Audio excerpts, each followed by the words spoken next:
Olá, juntos mais uma vez para outro episódio do Pode Tudo. Quem é você? Como é que você se identifica? Como é que você se define? Já pensou nisso? Quando alguém manda você se definir, como é que você se define? Não é fácil não, né? Quem somos nós? Essa pergunta a gente faz sempre e a gente não encontra resposta. Nós vamos conversar sobre esse e outros assuntos, sobre o ser humano e sobre quem é o ser humano e seus fantasmas.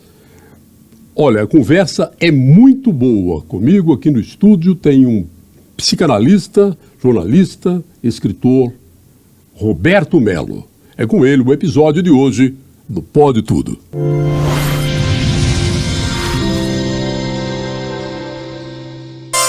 Apoio Coldtrack Rastreamento. Seu carro na palma da mão. Professor, colega de profissão, Roberto Mello, muito obrigado por ter aceitado o meu convite para vir conversar comigo aqui. Eu que agradeço. É um prazer e uma honra estar aqui com uma referência do rádio, que foi um dos formadores do quem eu sou, né? Sobre a questão das nossas identificações, quem somos. Eu sou do tempo do rádio, da era de 50, né, em que havia o predomínio da Rádio Nacional, que tinha um papel cultural análogo ao que é hoje a TV Globo, a Rede Globo, enfim, né? Então eu adoro rádio. Sempre ouvi muito, continuo ouvindo rádio, e agora estamos juntos, eu também adoro rádio. Eu vi rádio a vida toda. Eu não paro. Sentado ao lado da minha mãe, no pé do rádio, ouvindo os programas da Mayrink Veiga, da Rádio Nacional. Para muita gente isso daí não é nem passado, porque isso não está nem na memória de muita gente, mas para nós é uma importante na formação da cultura brasileira, inclusive. Sim. Você é do Rio de Janeiro, veio para cá, veio aprender a comer piqui. Escreveu no Jornal do Brasil, dá curso de psicanálise, né? Tem livros escritos sobre isso daí. Eu quero começar essa nossa conversa, depois dessas nossas reminiscências radiofônicas, falando justamente dessa provocação que eu fiz na abertura. Quando alguém pergunta quem é você, a gente sempre busca referências externas. Eu sou filho do fulano. Eu morei em tal lugar. Eu trabalho em tal lugar. Ou seja, eu sou as minhas referências externas. É assim? Também, né? Também. Assim, vamos tentar simplificar a coisa. Do ponto de vista do jornalismo, é isso mesmo. É um perfil que você traça de alguém pelas suas referências culturais, pelos seus laços, pela sua contribuição, pelo seu trabalho, enfim. Um perfil que tende para uma certa objetividade. Agora, para um psicanalista, a coisa muda de figura, porque a questão é subjetiva. Né? Então, a gente se apoia numa teoria dos 4 discursos, que é também uma teoria sobre a cultura, né? Essa teoria dos 4 discursos foi criada pelo Jacques Lacan, que é um grande mestre que propôs o retorno a Freud, que, segundo a visão dele, tinha sido traído, não é? Então ele queria promover o aspecto, a dimensão subversiva e revolucionária da obra freudiana. Então ele formulou 4 discursos que ajudam o psicanalista a se situar em relação a um sujeito que está ali procurando uma ajuda, né? A teoria do mestre, que é aquele que manda, o mestre.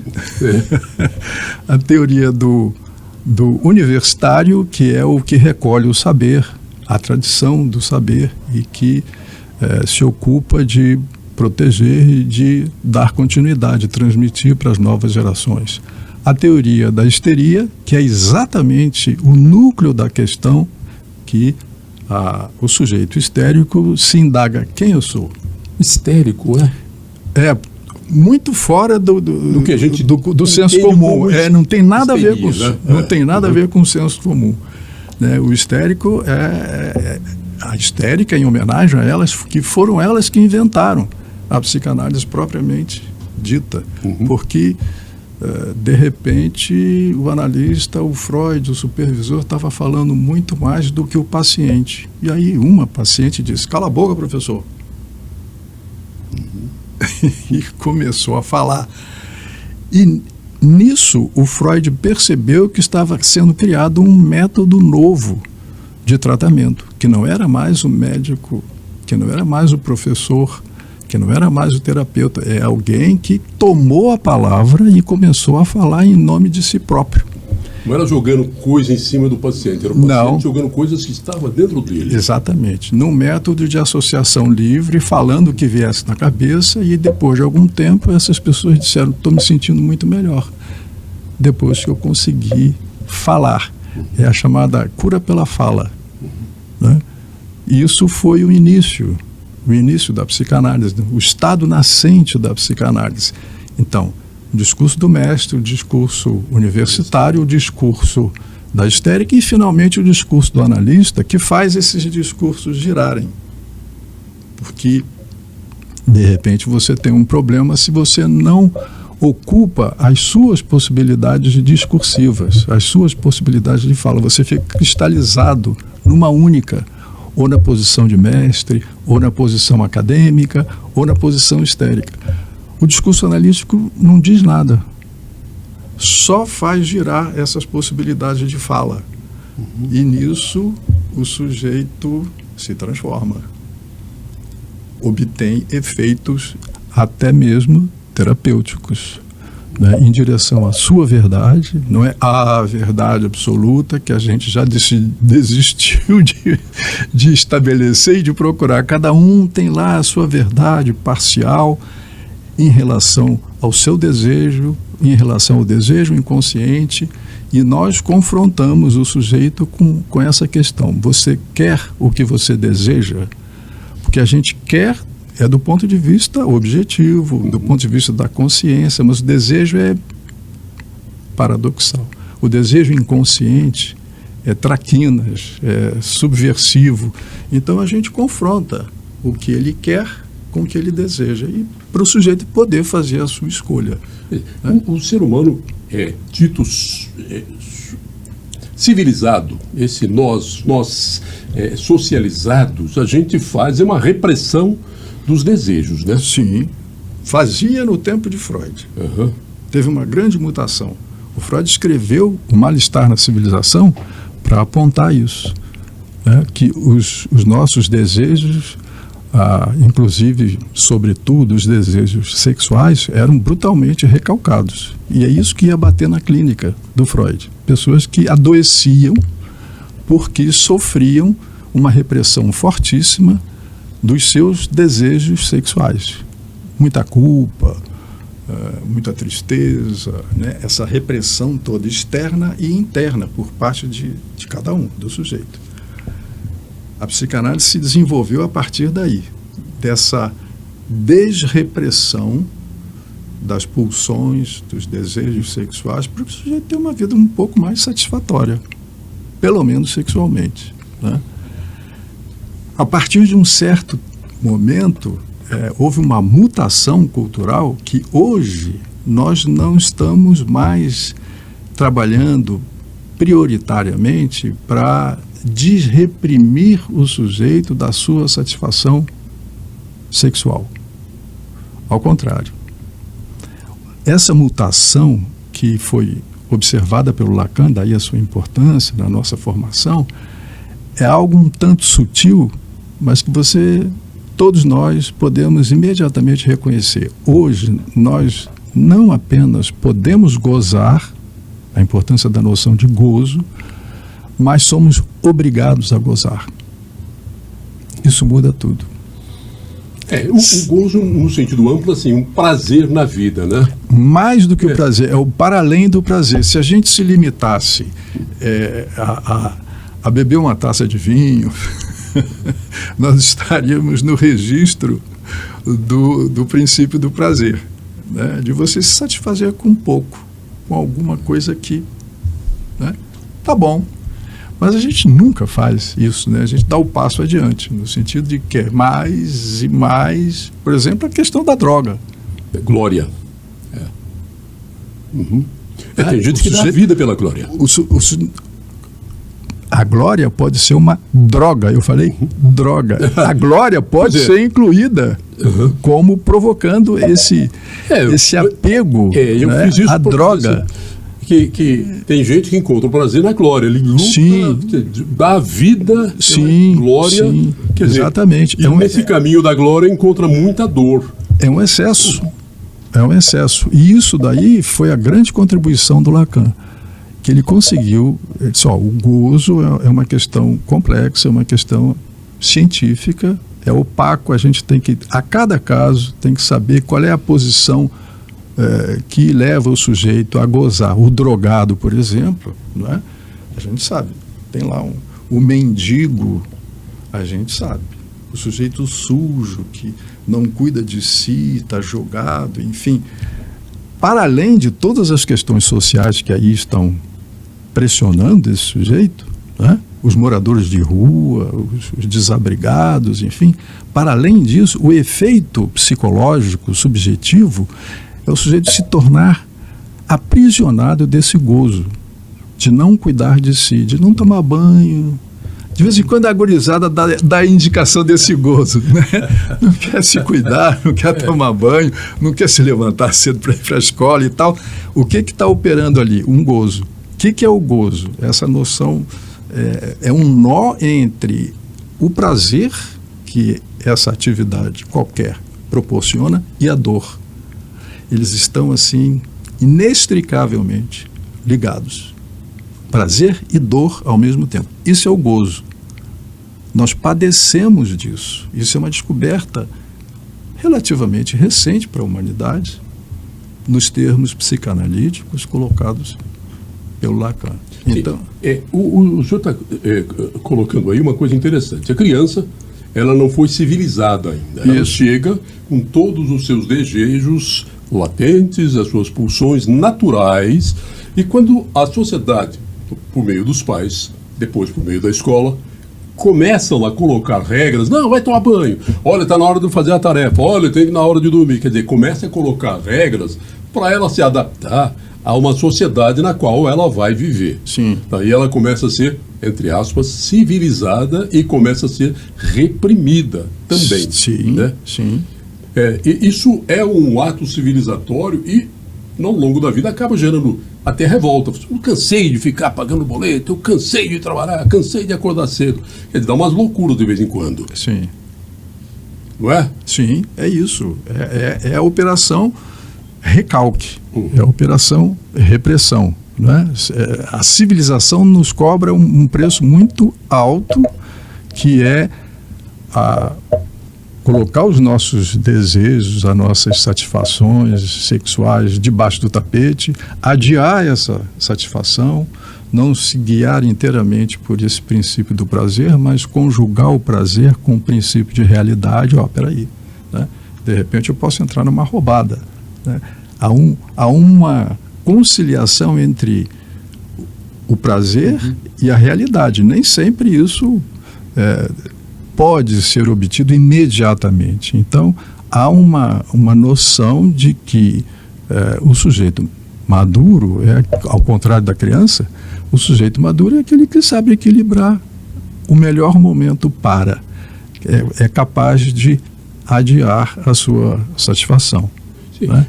Isso é uma parte da história. Né? A civilização que pode produzir muitos frutos, né, da cultura, toda a nossa atividade profissional, a nossa riqueza cultural é graças a um esforço de repressão das nossas pulsões sexuais. Por isso é que se propõe o caminho da sublimação, pela arte, pela ciência, pelo saber, pela religião, enfim, né? Todas as atividades simbólicas construídas pela sociedade, né? Mas tem um momento em que isso se transforma, né? Não existe mais aquele apelo da satisfação como uma possibilidade, e sim a ordem que vem do super-eu, o lugar do eu, o lugar da lei, né? Que diz, goza, com ponto de exclamação. goza, uma ordem. Estou lhe dando uma ordem. Goza é uma situação de imperativa, uma situação imperativa do gozo que nos obriga a gozar, enfim, a qualquer preço, a qualquer custo. E um dos efeitos disso é quando você não está sentindo que você está aproveitando a vida, que os outros aproveitam muito mais, um dos efeitos é você se sentir fora da festa, fora do paraíso. Não foi convidado para essa festa, né? Como cantava o Cazuza, né? Isso. Você se sentir fora da festa. É uma situação curiosa que eu acompanhei. Eu trabalhei na TV Globo, né? E eu soube que o Roberto Marinho conseguiu retardar a entrada do controle remoto. Ele foi um dos agentes do retardo dessa importação, porque ele contava com a audiência inercial. Senta no sofá, tá lá o botão. Tá lá, o canal 4 desliga, tá lá, né? Você não muda de canal. E isso favorecia os índices de audiência da Globo, né? Ele retardou, então, a entrada do controle remoto, que a partir daí a mudança, se você tinha que se levantar da poltrona para ir até o televisor para mudar o canal, né? Então, quem trabalhou na Globo tem a sensação de que se você não está na Globo, você não está na mídia. Quando ele era líder, super líder de audiência, né? Se você não é visto, se você não está na Globo, você não tem muita importância, assim, seja em que nível for, né? Aquela festa de fim de ano, daquela gravação dos hoje é um novo dia e tal, você não imagina o sofrimento que causava nas pessoas que não estavam incluídas nesse comercial. Nesse coral, né? Que era um grande coral, na verdade, com os astros da Globo. Exatamente, os que contavam, os que tinham importância. Quem não estivesse lá, não existia. Então é assim, a Globo nos acostumou, durante muito tempo, a ter essa sensação de que se você não está vendo a Globo, você está fora da festa. Então você tem uma obrigação. A Globo é o gozo. Você tem obrigação de gozar vendo a Globo. Se você muda de canal, de repente você diz, não, eu vou voltar para a Globo para... O que está acontecendo?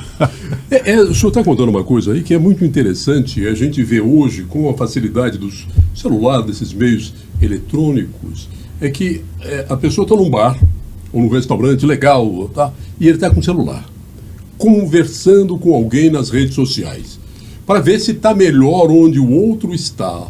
Porque há uma sensação, graças a essa multiplicidade de oferta, de opções de lazer, as pessoas querem desfrutar de tudo, mas nós não somos onipresentes, nós estamos sempre num lugar. Fisicamente a gente está no lugar. Mas ele sempre está achando que no outro lugar tem alguma coisa acontecendo melhor do que ele. Então, a busca dessa satisfação, dessa realização é difícil. Como controlar isso para que a pessoa se sinta bem onde ela está, que ela faça as opções para que o prazer dela se complete onde ela optou por estar? Tem duas coisas, né? Tá acontecendo uma série aí da Netflix, Adolescência, que está mexendo com a cabeça de todo mundo. Está muito falada realmente. Eu não vi ainda. Vale a pena. Eu tinha a programação, quero ver se eu começo já de hoje para amanhã. Vale a pena. São dois universos que não se comunicam mais. Os pais e os filhos. Os adolescentes e os adultos, né? Enfim, eu não vou te contar o filme para não estragar a surpresa. Vou dar spoiler, não, vou dar spoiler. Tá. Mas é muito interessante. Aqui a gente está usando um critério que eu acho que já está dando certo em alguma medida, né? É de suspensão do celular nas escolas, durante as aulas. E um uso muito relativo, gradual. Enfim, o que está acontecendo? é que os meninos estão redescobrindo a sociabilidade, o trato mais direto com o outro, as brincadeiras coletivas, é sair daquele ensimesmamento que obriga, né, o uso do celular o tempo todo, né, a perda da noção de tempo, o preenchimento de uma falta, né, porque nós somos movidos pela falta. Quando não tem falta, tem angústia. É preciso a gente entender isso, né? Porque a falta de saber, isso que você começou a falar da ignorância, é a condição da gente saber, né? Se você não admitisse isso, você partiria de um pressuposto de que você tem que saber tudo e que você não está pronto. A sua angústia, a sua ansiedade vai porque, nossa, eu não posso admitir a minha ignorância. Pode e deve. Isso já te relaxa. Porque a partir da falta é que está dada a condição para você conhecer alguma coisa, saber alguma coisa do seu inconsciente. Quando essa falta não está presente, e ela não está presente com essa obrigação de gozar, tem que aproveitar a vida, tudo para ontem, rápido, sem parar. A vida é uma imposição, né? Tem que aproveitar, é imposição. Não é mais assim. Gostando de estar nessa tarde de sol, tem que aproveitar a vida. Tem que aproveitar. Parece que o aproveitar a vida é uma agitação frenética. Isso, enfim. Isso. Tem uma forma discursiva, tem que. Toda vez que você se deparar com esse tem que, pode desconfiar. Pode desconfiar. Não é mais assim, eu posso gozar. Não é assim. Eu tenho que gozar. Isso faz toda a diferença. Até férias. Tem gente que programa as férias e volta cansado, tem que tirar mais uma semana de férias para poder descansar um pouquinho das férias, da viagem que ele fez, que era para descansar, né? Ele já... E isso daí, uma coisa maluca, é que as pessoas, quando estão num local, elas estão fotografando ou filmando o local para depois ver aquilo que eles filmaram quando ela poderia ter desfrutado quando estava. Exatamente.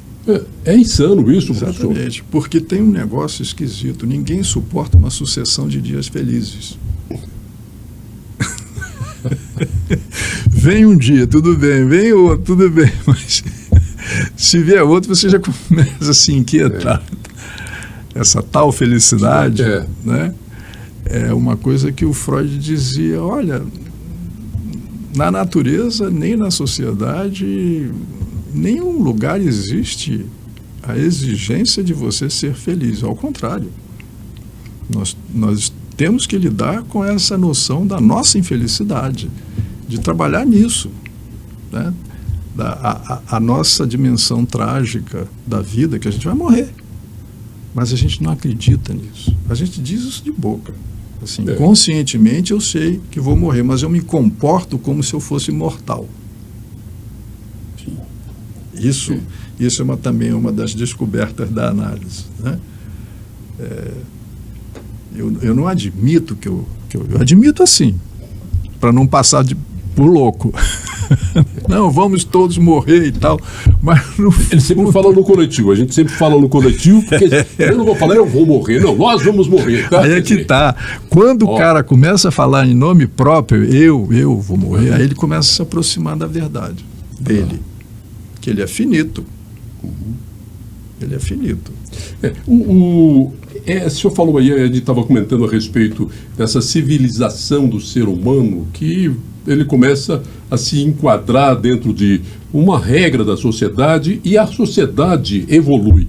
Porque se não fosse essas regras que nos constrangem, nos comprimem para um caminho, a gente estaria nas cavernas hoje. Ou seja, houve um processo evolutivo do homem.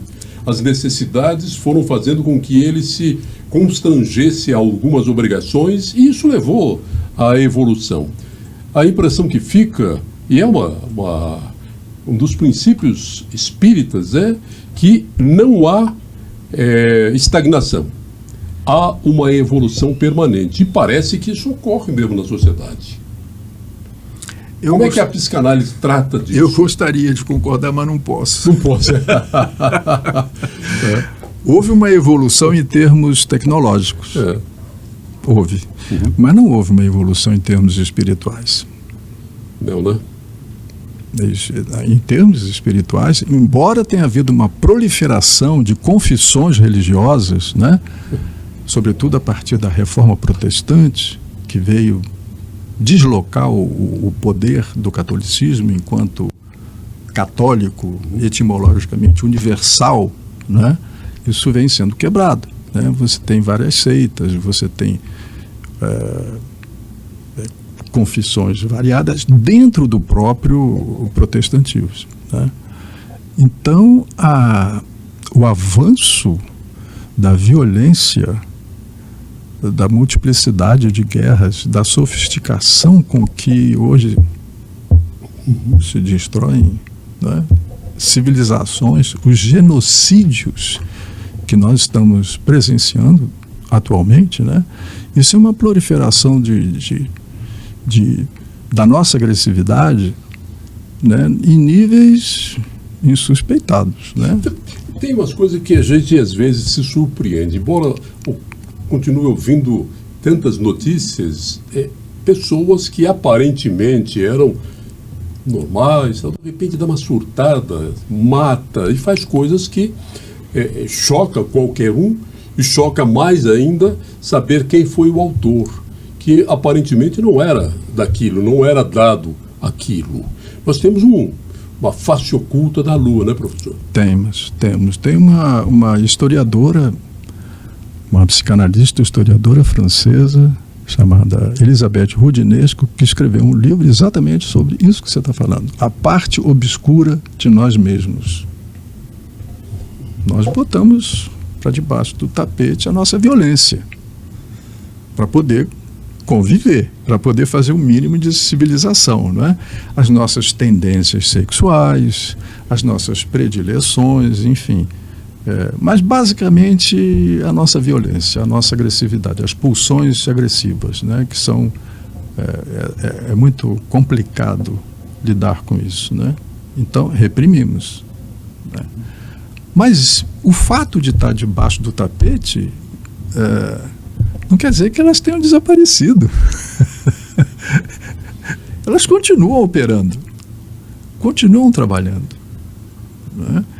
E, de repente, o sujeito tem um surto. A palavra que você usou foi essa, surto, né?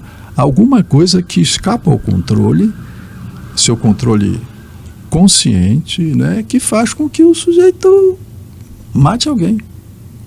Como o menino da série, né? De repente, aquilo escapa do controle consciente.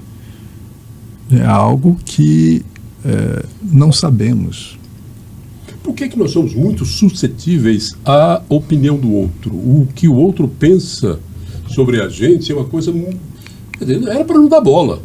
Porque ele não vive a minha vida, ele não sabe o que eu gosto, o que eu faço, como é que é o meu dia a dia.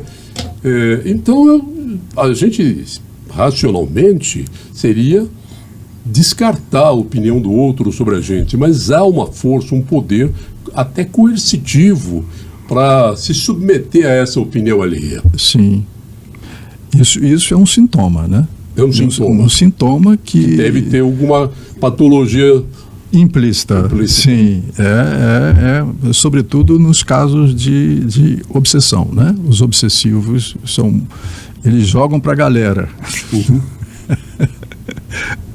Eles não jogam para o time, nem para si próprios, jogam para a galera, né? Então são muito dependentes dessa opinião, né? Tem as suas carências lá por N motivos. Mas a gente, pelo menos desde Aristóteles, né, a gente entende uma definição de humanidade como sendo um animal político. Essa é a nossa base. Nós somos animais políticos. Às vezes mais animais do que políticos. Mas fundamentalmente isso, né? Nós não somos uma ilha. Nós somos ligados, seres vinculantes e vinculados. Eu dependo de você, você depende de mim, e assim, de um modo geral, né? Nós temos vínculos. É isso que eu estava começando a dizer na teoria dos 4 discursos. O que é discurso? É uma coisa que faz um artefato de fala que faz um laço social. Quando você entra num discurso, você imediatamente cria um laço social com o outro. Nós somos dependentes do outro, não é? Nós, comparativamente a uns animais, a gente, se fosse entregue a nós mesmos desde que nasceu, morreríamos.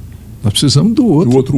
Do outro para lá. Você vem de um outro que cria durante muito tempo, você é dependente, e depois você vai morrer. E alguém que vai cuidar disso até a sua última roupa, quem vai escolher não é você, né? Sim.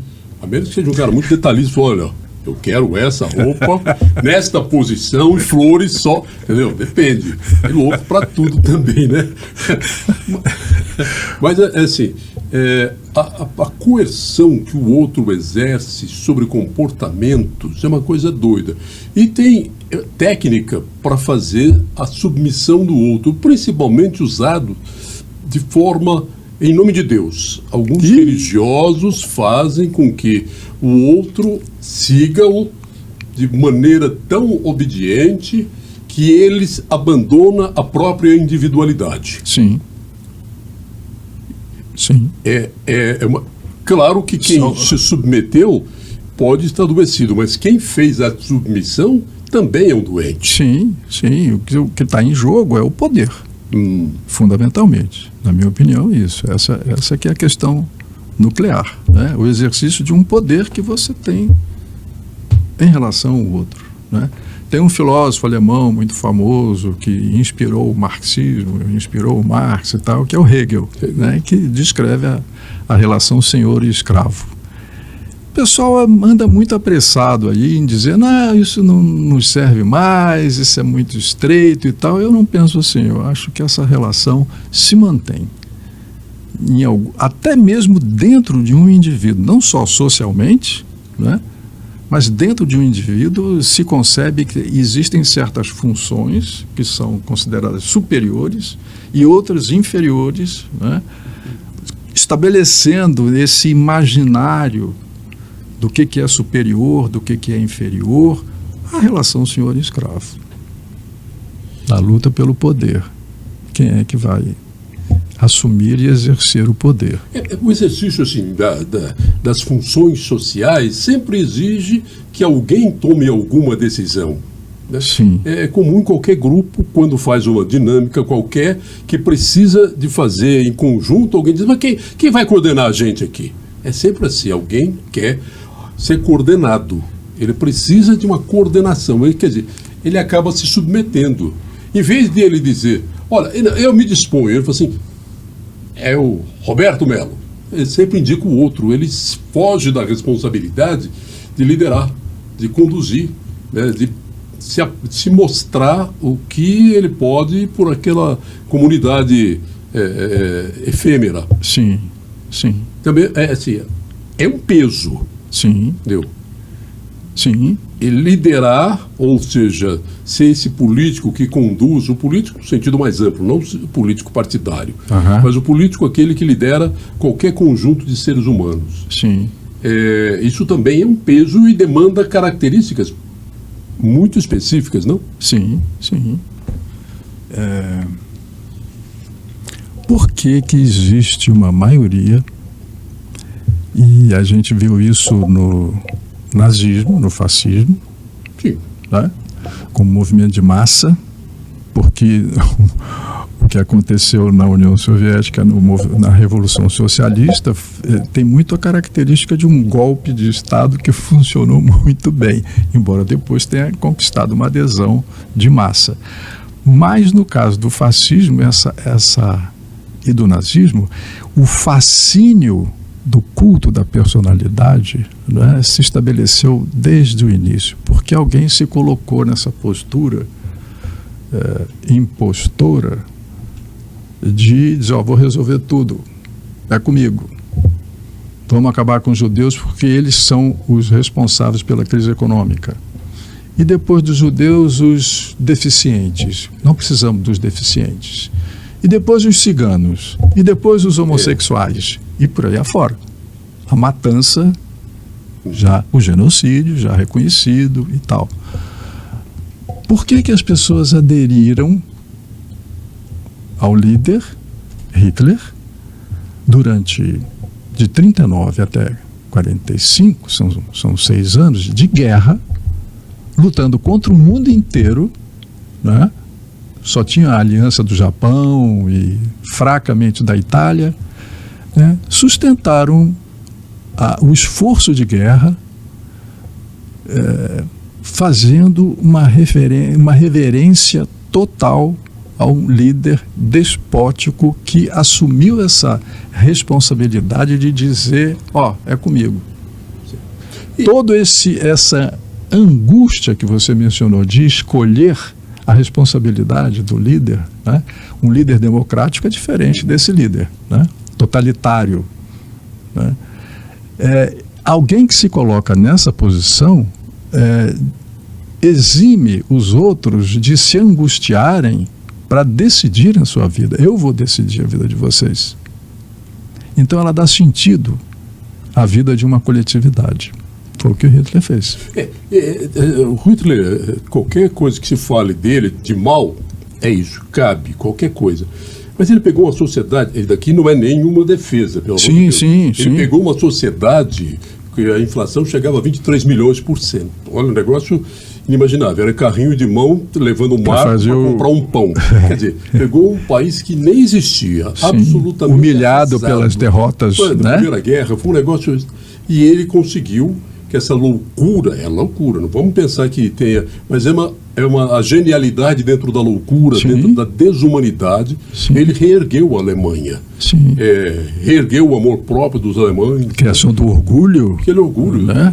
Como a gente está vendo hoje, né? Aquele país em 6 anos conseguiu dominar a Europa. Sim. Um negócio maluco. Sim. Então, quer dizer, era um louco munido de uma loucura sem limite, que subjugou um povo, mas levantou um povo. Sim. Né? É algo para se pensar também nisso, né? Sim.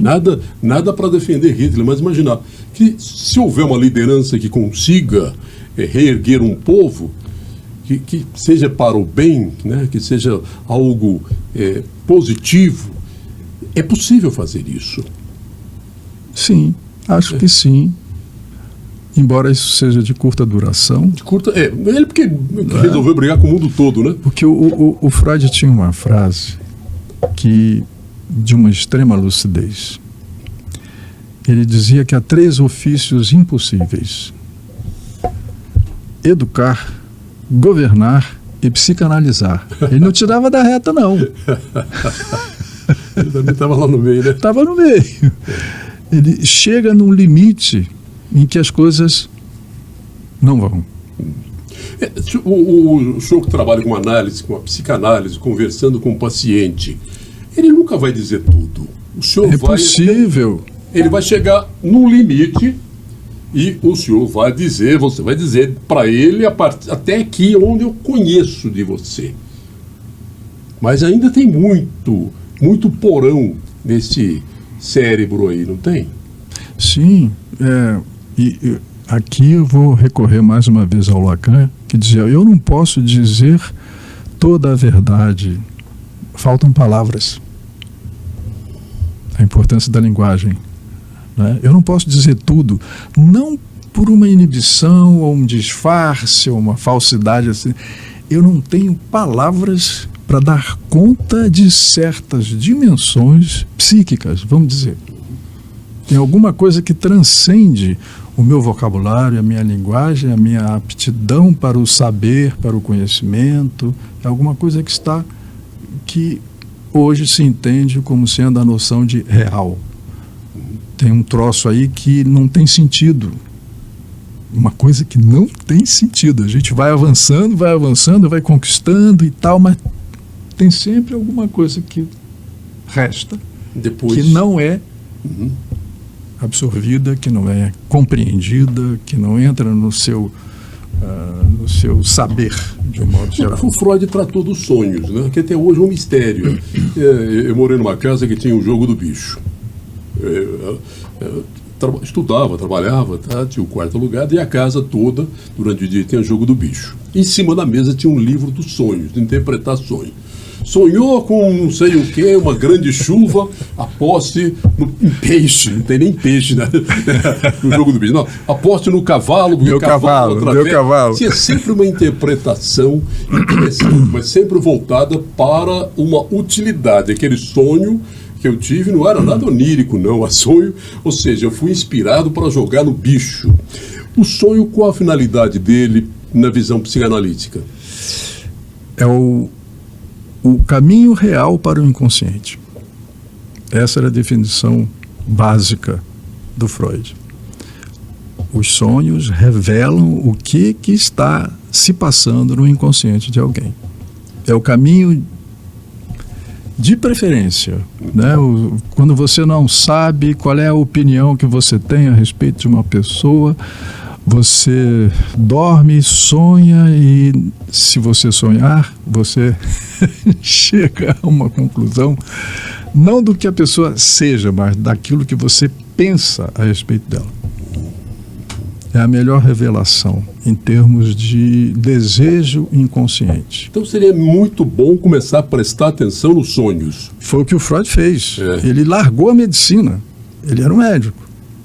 Ele foi deixando de exercer a medicina por conta dos seus pacientes que lhe contavam sonhos.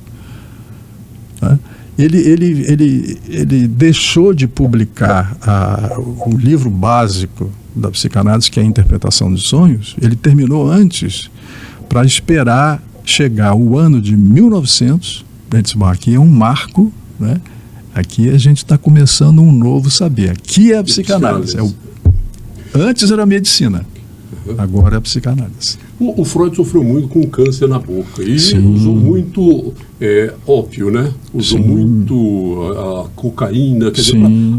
abrandar a dor, e fez algumas experiências Sim. com essas substâncias alucinógenas com pacientes. Sim. É possível acessar o inconsciente, por exemplo, com aquela garrafada de ayahuasca? Se o sujeito falar. Se ele falar. Hã? Se ele falar. Né? Ele, in vino veritas, né? Na droga também, isso pode acontecer. Se ele falar, o nosso instrumento, a nossa base é a fala do sujeito. Tanto que, anos depois, mais de 100 anos de psicanálise, né, chega o Lacan e diz, olha, nós somos falaceres, seres feitos de fala. Isso é decisivo. Né? Você não conhece ninguém até que esse sujeito comece a falar. Abriu a boca, você começa a conhecê-lo. Se ele se mantiver em silêncio, você não sabe quem é.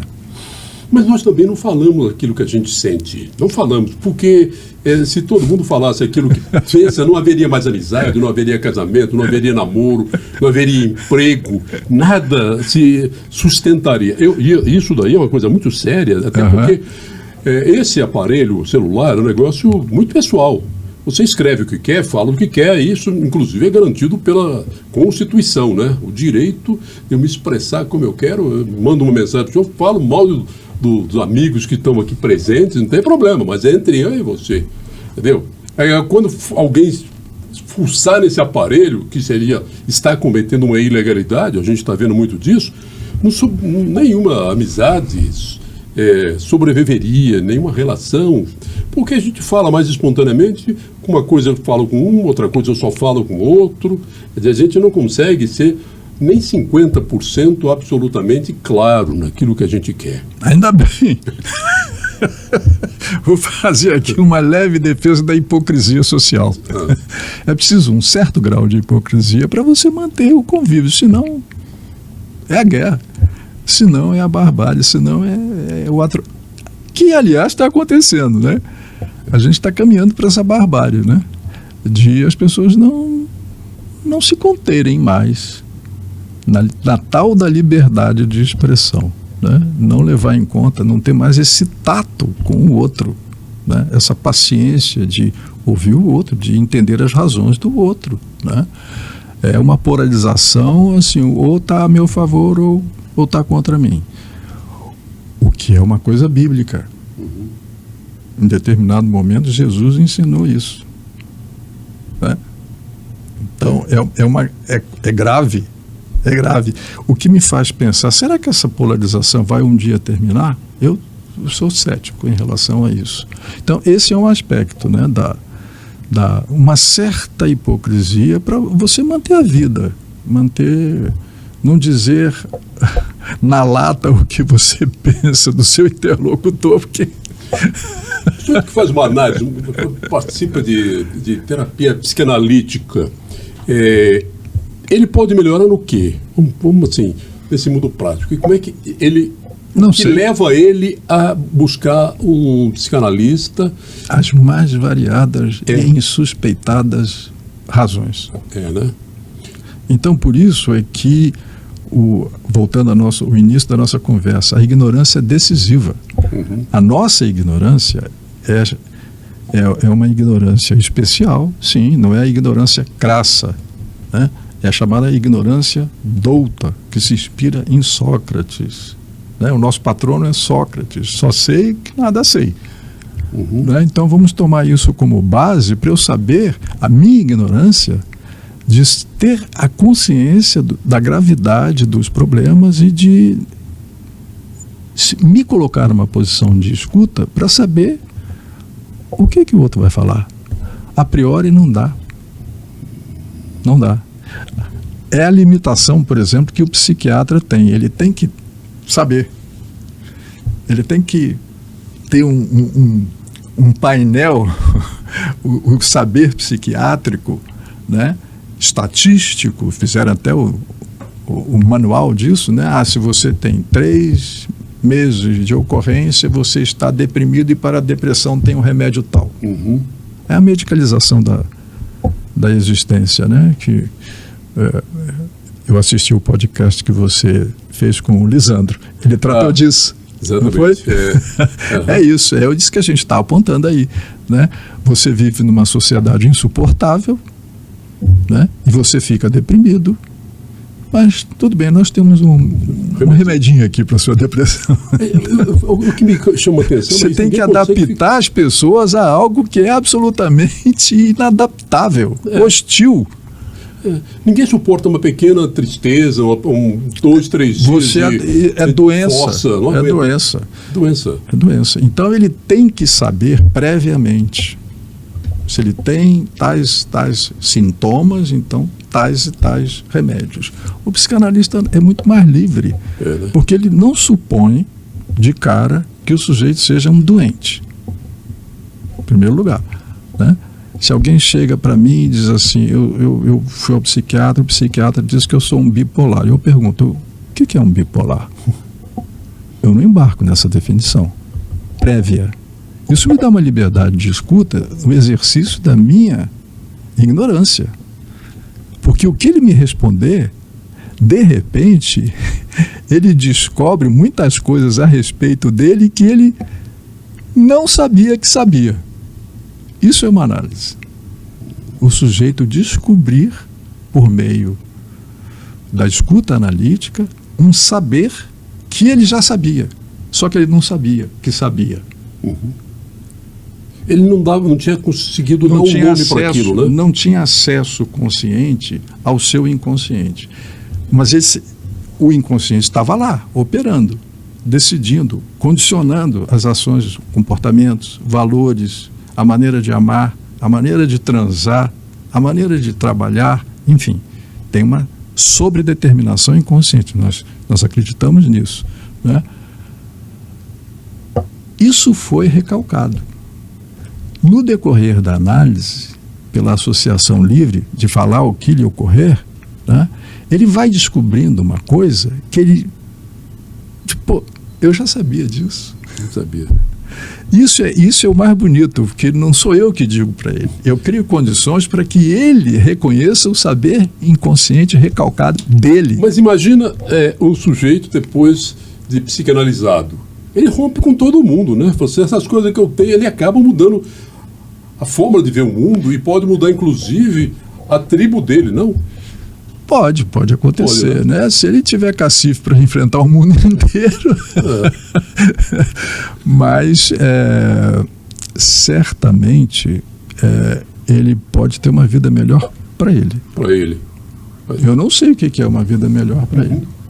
Ele que vai ter que descobrir. Ele que descobre. É a singularidade dele. Eu não posso atropelá-lo, dizendo para ele o que ele tem que fazer. Isso é o mestre. Mas como é que o sujeito vai se sentir bem se ele precisa de validação alheia? Essa é uma questão difícil da pessoa chegar à conclusão, não, eu estou bem, é assim. É desse jeito que eu gosto de ser e viver. Sim. Agora, porque eu gosto. Eu sempre... Mas alguém chega e diz, pô, mas que porcaria que você está fazendo. Quer dizer, ele precisando da validação alheia. Sim. Quer dizer, eu estou bem, mas eu preciso da validação. Quem teria que me validar diz que o que eu estou fazendo é uma porcaria. Aham. Bom, ele sofre com isso. O mínimo que a gente pode dizer, né? Mas se ele passar por uma análise, ele tem uma chance de sair mais rapidamente das roubadas, das encrencas em que ele se mete. Por exemplo, uma delas é não ter o reconhecimento de ninguém em seu torno, né? no seu meio, né? Foi o que aconteceu, por exemplo, com um paciente que era um juiz da alta magistratura alemã, Daniel Schreber, que é o psicótico paradigmático da psicanálise, o Schreber. Ele escreveu sobre o seu delírio. Nos momentos em que ele não estava delirando, ele produziu um livro delírios e alucinações psicóticas mesmo, de ruptura com a realidade. Isso de nem ele reconhecer e os outros reconhecerem ele como louco, né? Ele escreveu um livro que informou não só a psicanálise, mas toda a psiquiatria da época. Uma revolução. Descrevendo os seus sintomas, o seu sofrimento. É um negócio genial. E o Freud nunca teve contato com ele. Pegou aquele livro, Memórias de um Doente dos Nervos, né? Diz, pô, esse cara está dizendo coisas que eu também digo. Eu posso assinar embaixo aqui, em algumas mini teorias que ele faz, mas Freud, tive sucesso onde o paranoico, ele era um paranoico, né? Um psicótico paranoico, várias vezes internado.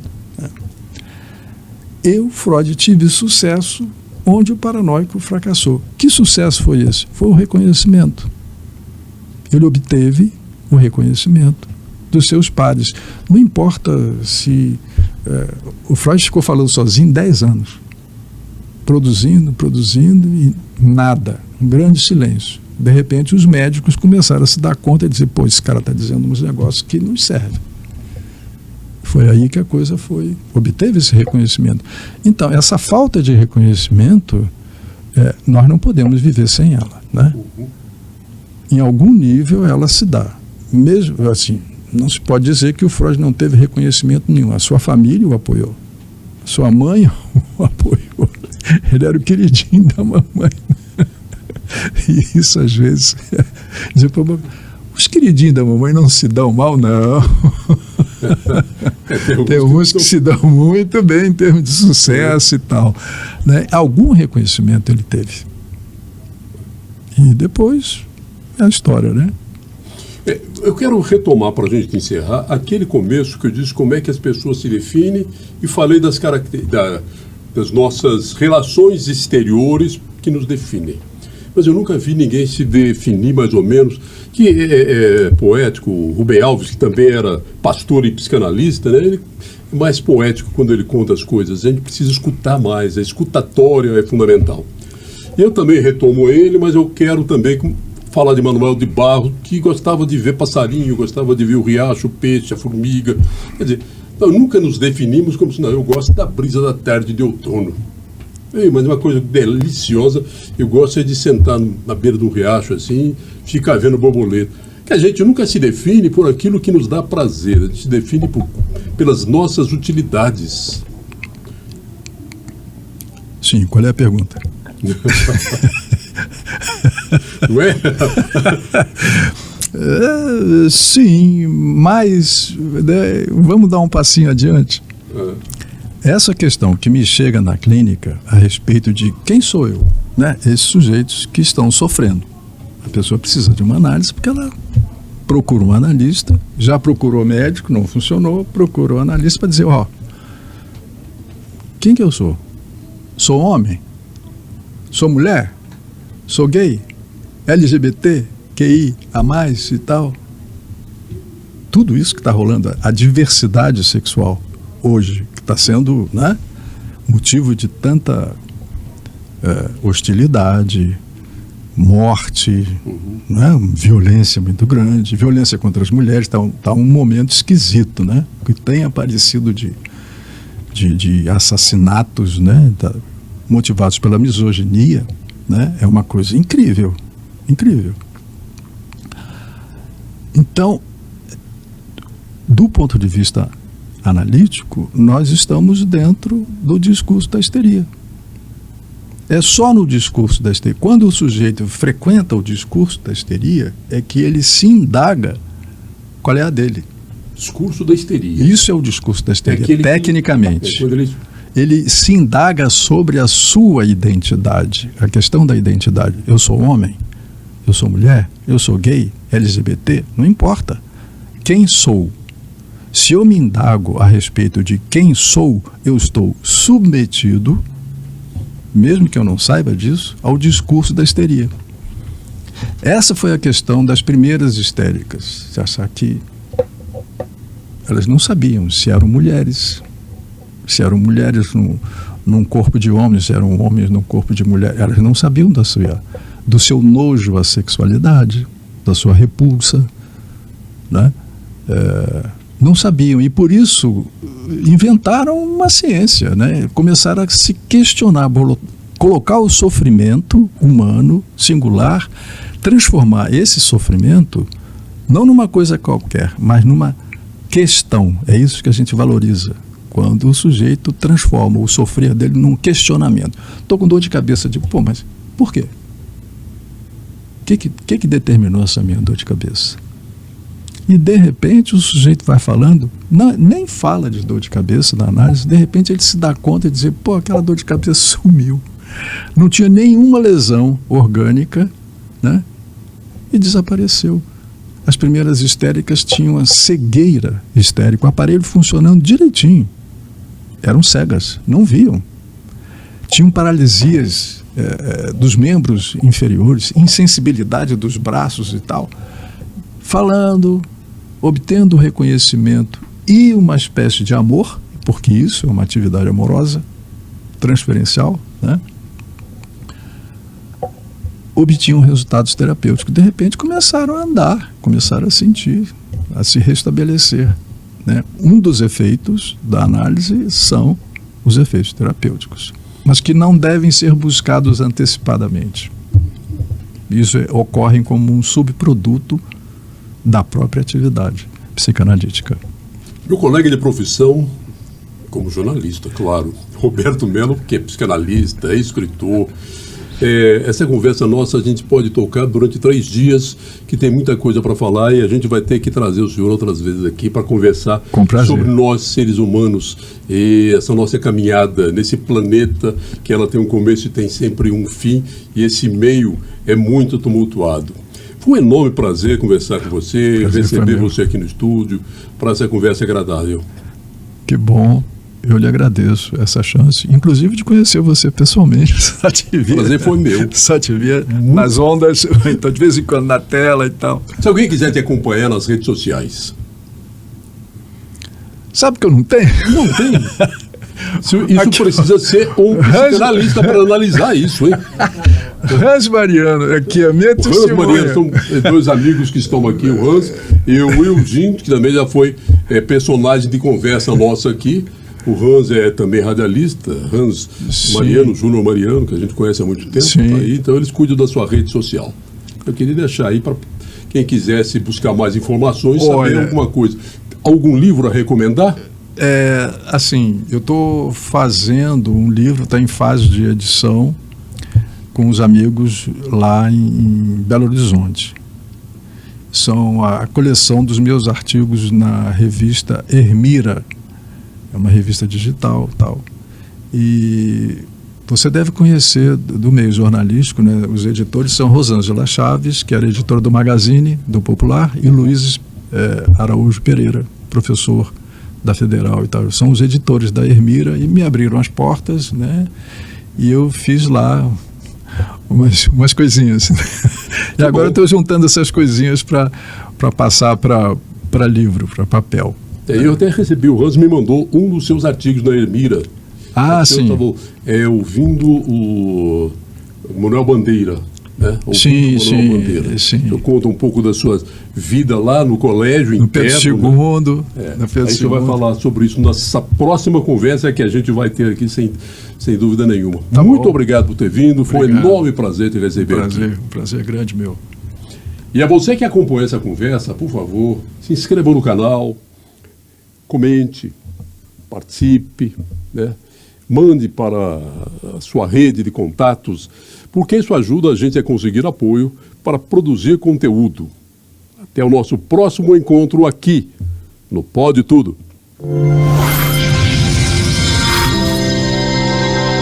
Apoio Coldtrack Rastreamento. Seu carro na palma da mão.